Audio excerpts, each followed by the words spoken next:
a misconception maybe that I want to address is that I think I kind of want to redefine, I guess, what people see a youth minister as. Part of youth ministry is, planning events and teaching Bible class and things like that, and talking and hanging out with your teen. And I think a lot of parents, just in general, and in churches in general, probably think this is what a youth minister does. But there's another job of a youth minister that I wanted to inform you of. And it comes from Ephesians 4, very popular verse. He says, Ephesians 4 verses 11 through 13 says, the gifts he gave were that some would be apostles, some prophets, some evangelists, some pastors and teachers, to equip the saints for the work of ministry, for the building up of the body of Christ, until all of us come to the unity of the faith and of the knowledge of the Son of God, to maturity, to the measure of the full stature of Christ. And the part I want to focus on is that, so he gave some people to be evangelists and teachers to equip the saints for the work of ministry. Well, as saints, one of your main ministries is raising your teenager. This is your main ministry, and you know this, and it is the toughest ministry that you will have. And I wanted to let you know that I see one of my jobs is to try to help equip you. Now I realize that you are the expert when it comes to your teen. Sometimes you may not have them figured out at all, but you know your teen better than anybody else. But I have made it my job, and I think this is what Scripture supports, this idea that we come together and we help each other out. And so I study culture, and I study students, and I study these things to try to help you guys out. And we'll kind of unpack that here in a little bit. So don't just see me as a place where you drop your kids off to go learn about the Bible or to go do fun events, but I don't want to just be a resource for the teenagers, but I want to be a resource for you guys as well. And it all comes to this idea of think orange. Some of you might have heard of this before. This is not something I came up with. 2 youth ministers ago, Brian Fuller, he's like an orange freak. Have you seen his office? Yes. I mean, he is all about think orange. And I've tried to do this philosophy actually for a while, but I'm trying to go like more all in with it now. And the idea behind it is in a given year, I spend about 100 hours with your teenagers. About 100 hours if they come on Sunday morning and Sunday night, if they come to different events and things like that. I spend about 100 hours with your teenagers. And we can talk about a lot about how I program and how I try to plan for those hours and things like that. But the biggest thing is that as parents, you spend 1,500 hours with your teens in a given year. Actual time with your teens when you're not sleeping and things like that. And so, obviously, you guys are the greatest influence in your teens' lives.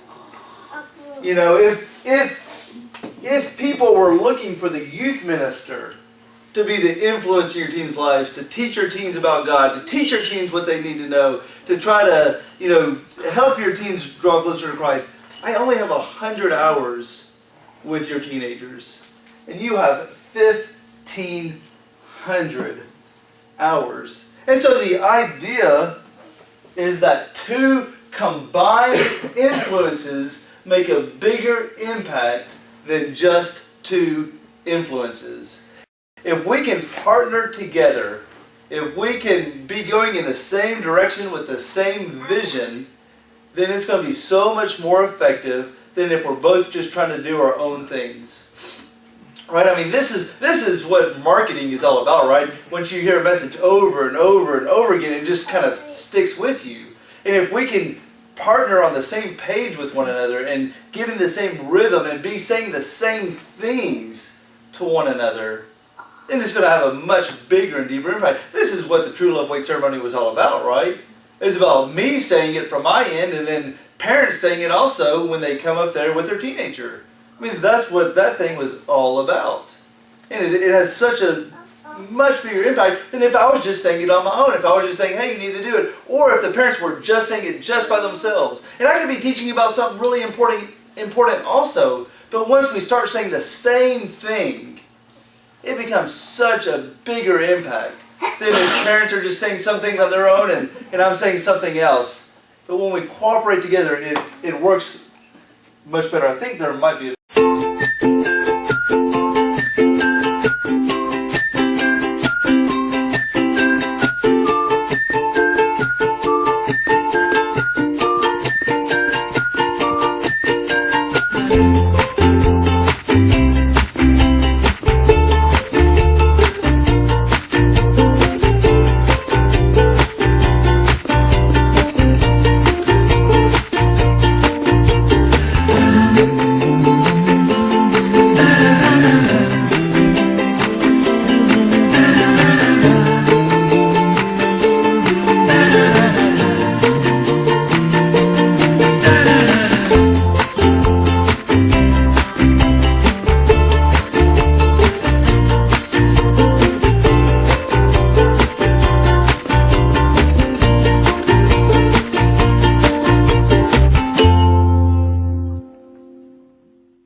So that's where the idea of orange comes from when you combine the yellow influence of the church, the light of the church, with the influence of the home, you get orange. This is the idea behind Think Orange. And this is what my youth ministry is really all about, is about thinking orange, about parents partnering with the youth ministry, and the youth ministry partnering with the parents and working together to try to bring your teen along to help develop them spiritually and to draw them closer to God.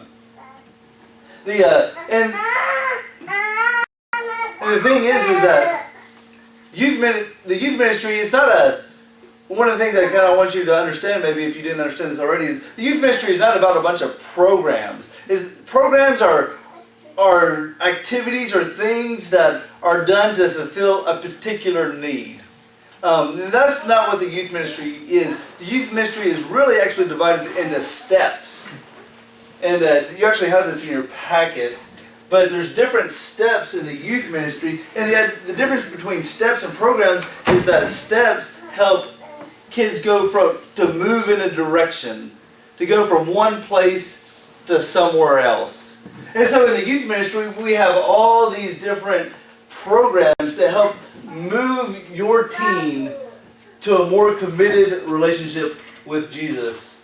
And so you ask, and so your teen might be community, crowd, congregation, committed, or core. And we have different programs to help strategically move your teen to be closer to God. And so this is how we have the youth ministry organized. This is what the youth ministry is about. If people ask, well, why do you do this event? Or why do you do this event? Or why don't you do more of this or less of this? And the idea, I'm not saying I have it perfect or I have it all figured out or if it's perfectly balanced. And I'm always open to ideas and suggestions. But the idea is that we have things in each category to help strategically move your teen closer to Christ. One of the ways that the youth ministry partners with parents, this is actually something a tad new called Parent Cue, but I've been doing this for a while. In the past, I used to send out text called family discussion starters, and then I stopped doing that and I started doing emails that I sent out that had, what the lesson was about, and then questions you can ask your teen. I'm kind of going to transition into something else starting in the fall, and it's called Parent Cue, and it's the exact same thing. I actually got this from the Think Orange website. That's why it's. So one of the ways that we try to partner with you so that we're saying the same thing is I'm going to be sending you something. It might be a parent cue. It might be an email that says, "Hey, this is what we've talked about in class." And the idea is like this. This is a great opportunity because you say. Sometimes teens are like, I don't want to talk about whatever, and I don't want to talk to you. But it's like, this is a great excuse to say, well, TJ, sent this to me, and I just have to ask you these questions. So in case he asks me, I can say I did it. I mean, you can put the blame on. That's what we tell our teens to do, right? If we say, You know, you can just blame me, make me the bad guy. You know, this is what we tell our teens to say. You know, just say that I won't let you do this or that, right? You can blame me and say, well, TJ just wants me to ask these questions. Let me just, you know, you can do whatever you want to. But the idea is that at least they're hearing it at church, whatever the message is. One of the ideas behind this orange philosophy is that, you know, we're saying the same thing. A couple other ways that this might play out is that, and I'm trying to get through this quickly, I don't want to spend too much time, but that, hey, I was like, Hannah got awful stronger, I'm trying to is that, so what I want to do is, I want to help partner with you, right? The idea is that my job is not just teaching Bible class, it's not just planning events, but I want to encourage your teen outside of those areas. Part of that would be coming to their activities, coming to their underwater basket weaving contest. It's pretty intense. They actually have extreme ironing. Have y'all ever looked that up before? That is amazing. They do that in the air. Yeah, I mean, you got like skydivers who are like ironing, like people climbing cliffs who are ironing. Just Google image search extreme ironing. It's awesome. But anyways, so I want to encourage your teen at different events. I want to, you know, be there to watch them, to cheer them on, to let them know that I care about them. Not just when they're in a youth group, not just when they come to see me, but I want to go see them. To tell you the truth. Being brutally honest, I'd probably give parents about a C rating. Parents have not done the best job of telling me what events their kids have. Some parents feel like, well, I don't want to tell him because I don't want him to feel like he needs to go. I don't mind saying no, but I can't say yes unless I have the opportunity. And the thing is some parents think, well, they know my kid plays 8th grade boys junior high basketball, and he knows that they have Thursday night basketball games. There's 80 kids in the youth group, and even though I might know that, I just might forget. And so, but I want to encourage your team. So let me know. Even like awards ceremonies at the end of the year, I'll love to go to those, and you know, I'll hold up a big sign and embarrass them real good for you. But I also want to support the parents. And this can happen in a number of ways. I've had parents tell me, hey, just FYI, my teen just broke up, you know, with their dating relationship. And that's a great opportunity for me to come in and, you know, a lot of times I don't even bring up the subject, but just to come alongside the teen and help encourage the teen. Hey, let's go eat lunch, you know. Hey, let me bring you lunch. You know, I can be there for your teen. You know, use me as a resource. You know, my job is not, obviously, not to replace you as the parents, but just to give support, to just be one more voice that's trying to help point the way for your kid. And then also, I do Bible studies. I love doing Bible studies with teenagers, especially teens who I have a set of Bible studies I do with teens who are thinking about getting baptized. And then I also do Bible studies with teens who've already been baptized, but it's a great chance just for them just to get some one-on-one time with me. We talk. You know, sometimes we'll go out to Sonic and get something and then come back to the church and just have a quick Bible study and things like that. And then also things that you can do is communicate to me. You know, communicate to me what's going on, ways that I can help. For example, I had one parent, and this is a way that communication did not work in this parent's favor. Well, it didn't hurt them, but it could have. A parent and a teen were having a disagreement over some issue, and I forget what it was, but then the parent said, well, let's call TJ and see what he thinks. But the parent didn't tell me beforehand, nor did they warn me which side of the issue I should be on. You know, it's kind of a very grayscale type thing where I could have gone either way. You know, this is not a good parenting move in my opinion. You know, tell me beforehand, hey, you know, my teen is thinking this, you know, and I told them no, you know, casually mention it sometime, or just, you know, very upfront mention it to them, you know, or something. You know, let me know ahead of time. Those kind of things. You know, but communicate to me about what your teen's doing so I can come to it, about what they're going through so I can help minister to them. There's 80 teens in the youth group. I do not have enough time during the week to spend individual attention on every single one of your teens. I wish I did, but I do not have enough time in my week to spend time with every one of your teens. But if I know your teen is going through a hardship, if something's going on that they're struggling with, then I'm going to give them the extra attention that they might need to help get through that difficult issue. And I realize that you as the parents are working on it, and you're working on it from your end, but it's this think orange philosophy, right? That, two combined influences are greater than just two influences. And so I can help in that way also. And the last one is something we're doing completely different that we've never done before, that I believe is going to be huge with the youth group. I think it's going to be very helpful with the youth group. Is we're going to start doing small groups on Wednesday nights.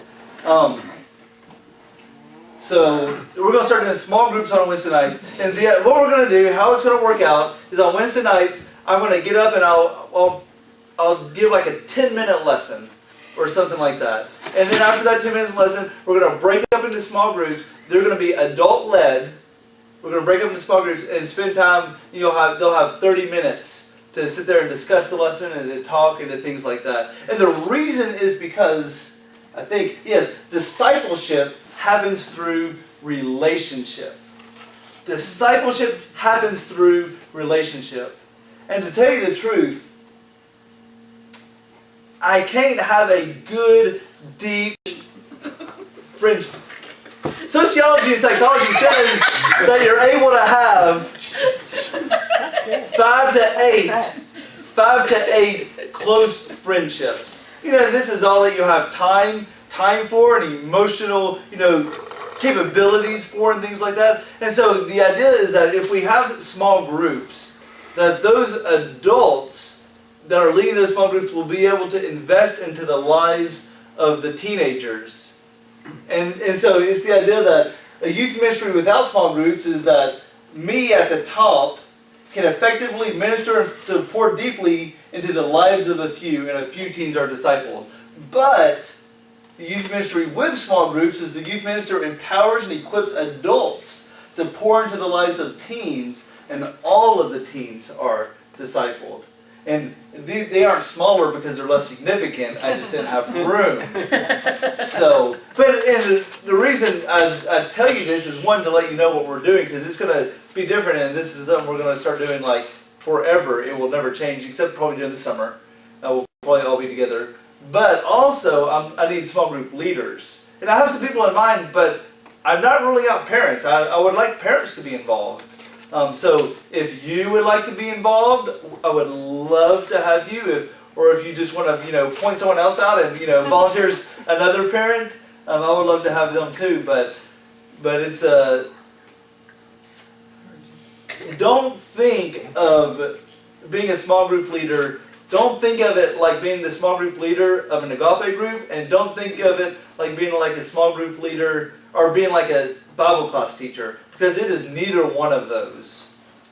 It is neither one of those. It actually has a more significant commitment to it. Because the idea is you are investing in the lives of those teenagers to try to encourage them and try to help disciple them. And so it's actually a pretty big commitment on the part of the small group leader.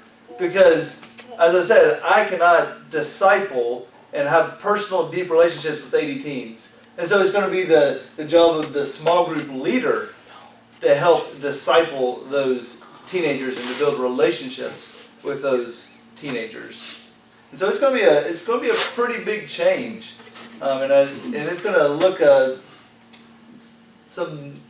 we'll figure it out together as we go. But I think it's going to help the youth group out a lot, and I think small groups are going to become a huge part of how we do youth ministry here. So, and this is what other churches have done and have had huge success with. And so this is not just some crazy idea I've had, but I've read books on it and watched videos and blogs and things like that. So I think that's all I have. Is there any